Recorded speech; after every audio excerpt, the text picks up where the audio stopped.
Corona virus के नए variant के लौटने की चर्चा अभी चल ही रही थी कि इससे पहले अब मार्बर्ग वायरस का प्रकोप शुरू हो गया है। यह दुनिया के सामने नई महामारी की चुनौती खड़ी कर सकता है। मीडिया रिपोर्ट के मुताबिक इक्वेटोरियल गिनी में 9 लोगों की इस बीमारी से मौत हो गई है। गिनी के स्वास्थ्य मंत्री ने यह जानकारी दी, साथ ही घोषणा की कि एक पूरे के पूरे प्रांत को क्वारंटाइन किया गया है।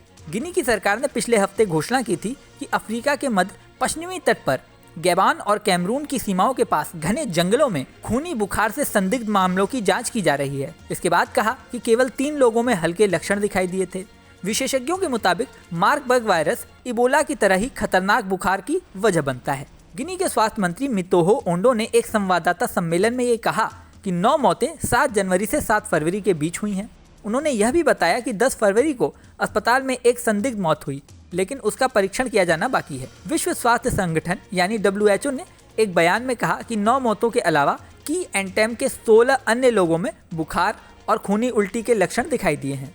WHO ने बताया कि सबसे पहले मार्बर्ग वायरस का हमला मध्य अफ्रीकी देशों में हुआ था। हालांकि अंकोला, कांगो, गिनी, केन्या, दक्षिण अफ्रीका और युगांडा सहित अफ्रीका के अन्य हिस्सों में इस वायरस का प्रकोप देखने में आया है। WHO ने कहा कि इक्वेटोरियल गिनी में स्थानीय अधिकारियों की मदद के लिए विशेष टीमों को भेजा गया है। मार्बर्ग वायरस की बात करें तो 1967 में इसके सबसे ज्यादा मामले अभी तक देखे गए थे। इस वायरस का ट्रांसमिशन एक व्यक्ति से दूसरे व्यक्ति में हो सकता है और यह स्किन टू स्किन टच के माध्यम से भी फैलता है। मार्बर्ग वायरस इबोला के वायरस से ही संबंधित है। यह वायरस पहले भी दस्तक दे चुका है। इस वायरस के बारे में कहा जाता था कि यदि कोई इसकी चपेट में आ गया तो उसकी मौत निश्चित है। WHO के अनुसार 1967 से अब तक दक्षिण और पूर्वी अफ्रीका में मार्बर्ग संक्रमण के प्रकोप को कई बार देखा गया है। ये वायरस कितनी तेजी से फैलता है इसका अंदाजा इसी से लगाया जा सकता है कि संक्रमितों की मृत्यु की दर 24 से 88% तक रही है। वायरस को अपना असर दिखाने में 2 से 21 दिन लगते हैं। इसके लक्षण हैं तेज बुखार, सिरदर्द,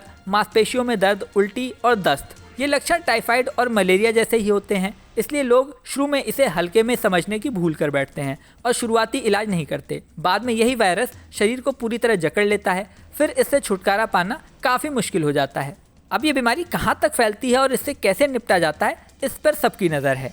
दुआ बस यही की जा रही है कि यह कोई बड़ी महामारी न बने। इस वीडियो में फ़िलहाल इतना ही।